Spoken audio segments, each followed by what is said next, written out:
Alright, so today I'm going to be showing you guys the Fearless Rigadoon, which is part of the Flourish family. And we'll go ahead and take a closer look at the weapon. And the sword's hilt, you can see it kind of trails off into a feathered kind of wing type pattern, which is kind of cool. In the middle of the sword there is a star icon, which stands for the sword's possibility of causing the stun status. And there's also a little yellow patch near the sword's tip, which also signifies the sword's possibility of causing stun status. Now for the sword's basic attack, you have a swipe followed by 2 lunges forward, and as you can see, it can fling you forward pretty far. And the sword's charge attack is very similar to its basic attack. You swipe a bunch of times and lunge forward quite a ways.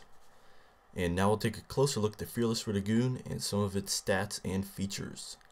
So the Fearless Rigadoon deals pure piercing damage. You'll also want to use the sword's charge attack with caution because it can fling you pretty far forward. The Fearless Rigadoon also has a slight chance of causing moderate stun status, and because this sword can cause a status, its damage isn't as high as some of the pure piercing damage swords, but we'll take a closer look at that a little bit later. Now because this sword does pure piercing damage, it's great when used against the Beast or the Fiend family. And right here we're going up against a pack of Wolvers, and with our first hit we're able to deal 158 damage, which is pretty decent. Now on the other hand, you're definitely not going to want to use this sword against the Slime or the Construct family. And as you can see, I've hit this Lichen colony quite a few times and it's almost making no difference to its health bar. And right here we're only dealing 26 damage with our first swipe, and that is horrible. Definitely don't want to be dealing those numbers.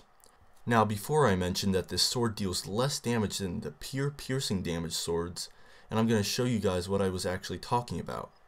So, first off we're going to be looking at the first hit damage numbers that the Fearless Rigadoon can deal against this pack of Wolvers.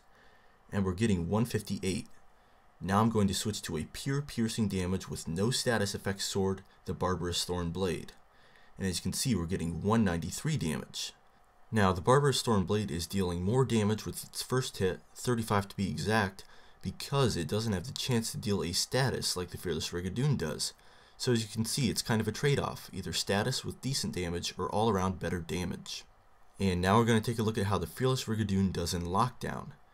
Now many people like the Final Flourish or the Barbarous Thornblade because of the more damage, but as you can see right there, I was able to stun that guy and it made him a lot easier to take out.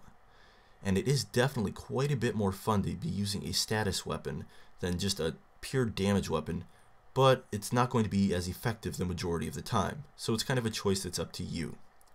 Now if you are interested in getting the Fearless Rigadoon, you'll first need to get your hands on a Flourish. Then you can take your Flourish to a Rigadoon. You can take your Rigadoon to a Daring Rigadoon, and finally you can take your Daring Rigadoon to a Fearless Rigadoon. And thanks for watching guys, I'll see you in Spiral Knights.